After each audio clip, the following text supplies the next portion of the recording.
right, I'm here with my buddy Noah, and this is Noah's Roadmap to Success.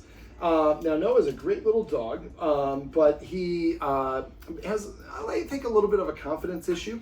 And there are, I think, multiple factors for that. He used to live in a place where it was in a different environment, and Santa Monica is kind of a busy place. This is kind of a nice, cozy apartment. I think that his guardian has kind of identified that might help him feel a little bit more comfortable because there's just not so much interactions inside. But Noah doesn't really have a lot of cues. So one of the things I talked to the guardian about, and I'm going to have a link up on this on the page that this video is posted, is I would like her to start teaching Noah a new trick or a cue. Now, we went over marker words, and I'll talk about that in a sec. But one of the things I'd like the guardian to do is set a goal. You know what? This week, or we're going to work on teaching Noah to sit. And I'm going to spend 1 minute practice sessions, and I'm going to do this multiple times a day. Ideally, I like to try to do it around breakfast time, around lunchtime, around dinner time. It's better to have more frequent, shorter practice sessions than try to cram 5 minutes at once a day. It goes into long-term memory faster. So when we're teaching a dog, there's essentially 4 components. There's the cue, sit, telling the dog what to do. There's the action, the dog sitting, for example, if we're using sit. Then the marker word, yes, is his marker word, which tells him he did what we wanted. And then the 4th component is the reward, the pet, the treat, or the attention. Now, when we're teaching a dog, I usually like to do it in what's called a warm-up. Now, Noah, you want to come up here and get a treat? Why don't you come up here? This is like a stage for you. There you go. All right, so what I'm going to do is I'm going to lure him into a sit. So I take a treat, I touch his nose. I want to keep it against his nose the whole time. If I draw it here, the rubber band pulls it back. Wherever I'm going, it pulls it back to his nose. You want to keep it against his lips. I'm keeping it against his lips. I'm luring him up. Yes. As soon as his bottom hits the ground, I say yes. I didn't tell him to sit. He doesn't know sit yet. So now I'm going to do it again. Yes. It's becoming easier to get him to sit, and this is the benefit of luring. I have a flat hand. I draw away to get him out of the sit, touching his lips with the treat again. Yes. Now, we shouldn't say the cue unless we're 90% certain. When we say the cue, the dog's going to do the action. I'm 90% certain. So now I'm going to say sit, lure, yes, and release the treat. So when you are teaching a new trick, you want to lure the dog first. All dogs learn through gesture first. So you want to lure him into a sit, over, and then I kind of used a flat hand and drawing away to get him to stand up, and I did it again and again and again. And after a while, he's just, I could look this way and he's going to sit. He's just automatically doing it. Then I sneak the cue in. The cue always comes before the action. So then I say sit, then I do the lure, then I say yes when his bottom hits the ground, and I release the treat. Now, we tried to teach him to lay down, but some dogs don't like laying down if they're not comfortable in an environment. And I think me being here as a stranger, yes, was something that might also be a trigger, a factor here. So it might be a little bit easier for the guardian to do that when I'm not here. Now, we also went over marker words. Now, marker word is an indicator that tells the dog that it did what we want. It should be the only word that we say, yes.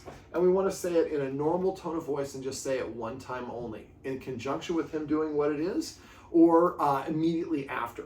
And so, yes is his marker word. So after tonight, probably not tonight, but tomorrow, mom's going to have to remember, I want her to grab a bunch of treats and walk around the house, say yes, give him a treat.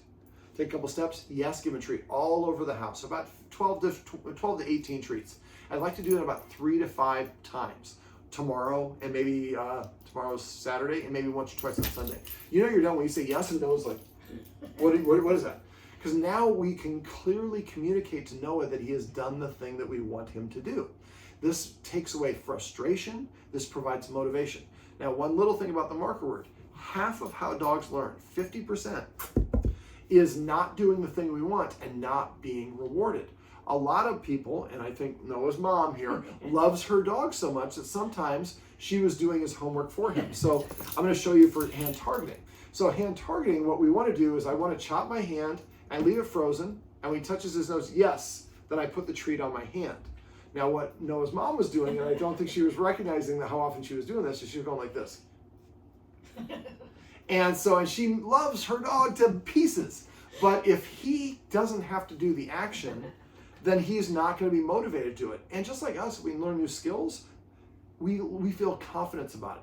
And also for him, the more skills that she has developed for him, the better he's going to be to do things. Yes. And right there, I was determined.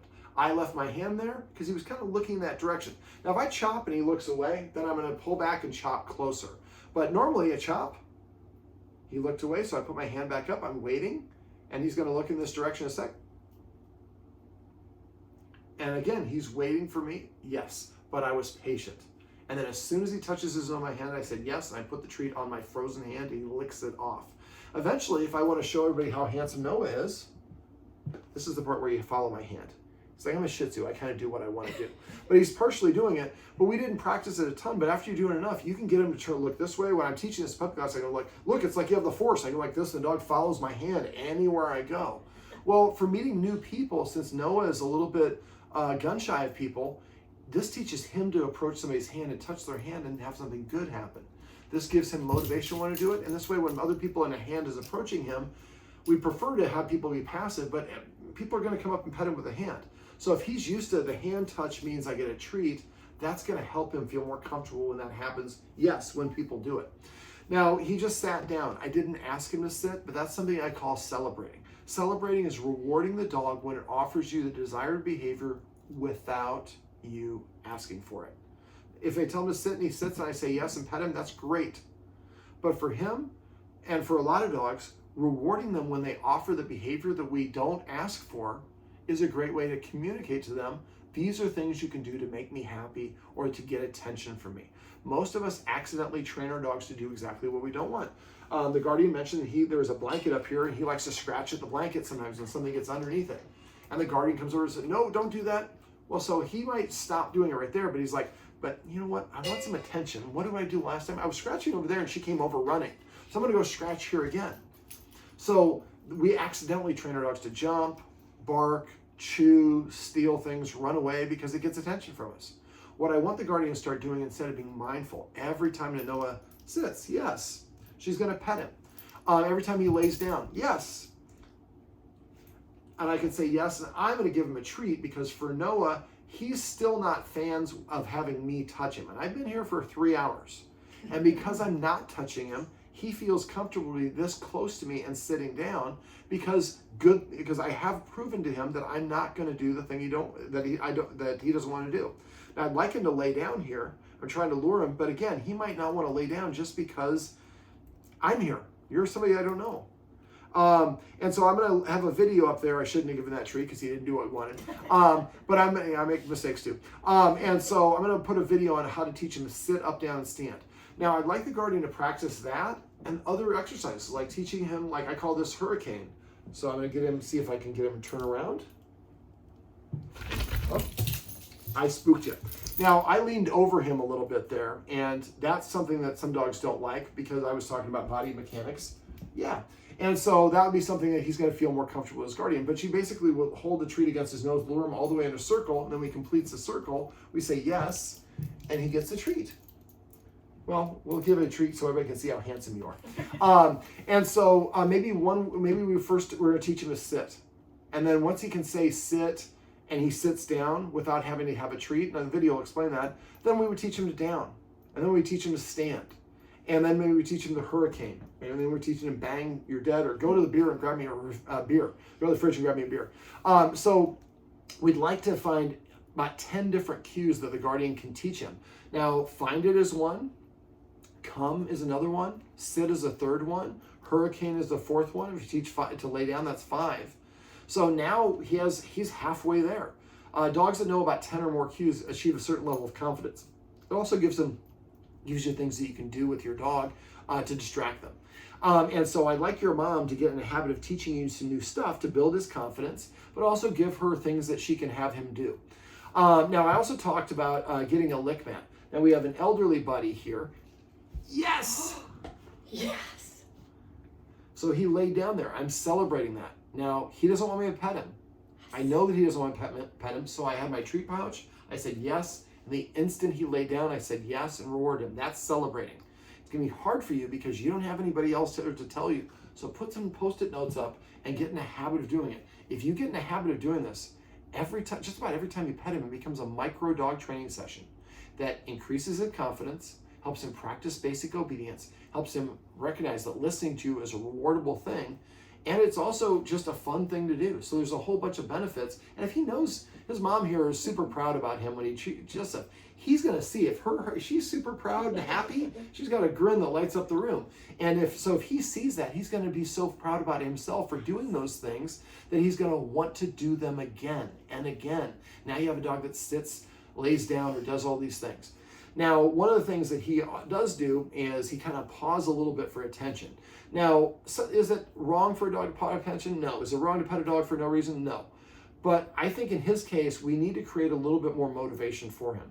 So what I'd like her to do is if he kind of paws at her, once she's taught him sit well, then if he paws and says, hey, Mom, I want some attention, she's going to say sit one time. If he sits, she's going to say yes, and she's going to pet him under his chin or on his shoulder where he said he likes it. And if he doesn't, she's just going to go back to reading the Wall Street Journal. She's going to be booking an amazing trip. She's going to be writing a song. She's going to be making art or whatever it is. So we're not going to punish the dog or ask him to do it multiple times. We're just going to show you, hey, if you don't want to do it, that's totally cool. You do you. I'm on to the next adventure. Now we're providing the dog with motivation. Why didn't I sit? If I would sit, she'd be better than me right now. Next time I gotta remember to sit. So that's where celebrating comes in. When he sits on his own, we mark and reward. Manners is if he's asking for attention in a way that maybe could be improved upon. We give him a suggestion, sit. If he sits, yes, and we say the mark word and pet him. If he doesn't, we just go on doing our own thing. That provides that motivation to want to do it again. Now, a lot of us, when we have little cute dogs like this, we don't even think about it. And the guardian here is in a little bit of a tough spot. She's got a wonderful little buddy that's been with her for a while, but he's kind of he's looking father time in the eye. And so he kind of can fall off the steps and different things like that. So her mindset, because she loves her dog so much, is she's being very protective. But I worry that there's a little bit that spills over for him, and just being mindful of it, because just because we can pick up a dog, just like I like getting hugs, I don't like getting hugs from random people I don't want. Now, she's not a random person, but if I'm in a relationship with my partner and she's holding my hand, I'm mad at her, I pull my hand away, just because she's held my hand before doesn't mean she can grab my hand and pull it back towards her. There's boundaries. And sometimes, we love our partners. They didn't do anything wrong, but we just want to be on our own. So the guardian did a really good job of adjusting throughout the session. And that's the nice thing, is inviting him to come over here. And if he wants to come over here, great. Now for me, I might have to invite him to come over here with a treat. But for her, we'd like her to invite him. And then if he comes over, yes, and she pets him because he's more comfortable for her petting. And I want him to start listening.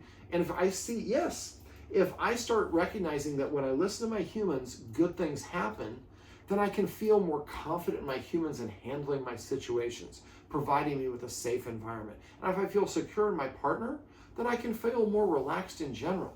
If I love my partner, but they're kind of putting me in situations that I'm not prepared for and make me feel uncomfortable, while I love you, my guard is up, my radar is up. And that makes it difficult for me to relax.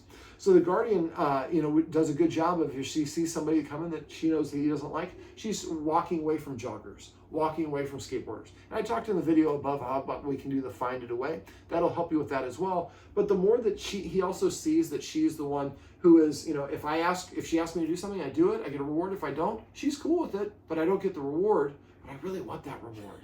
So now I'm more motivated to want to listen to her, and I start identifying her like what I call a healthy leader-follower dynamic. And that will help with his confidence and a lot of other issues as well. I'm trying to think, is there anything else we should talk about, buddy? What do you think? Is there anything else you want me to cover? No, I think he's been pretty responsive. You're being very responsive. He's enjoying this. Yes, we just need to get you some model work. So look how good looking this boy is. Yes, look at that underbite. Yes. All right. Well, this is my buddy Noah, and this is Noah's Roadmap to Success. Remember, everything you do trains your dog, only sometimes you mean it. That's my little catchphrase. Yeah, you did a very good job. You get a treat just for that.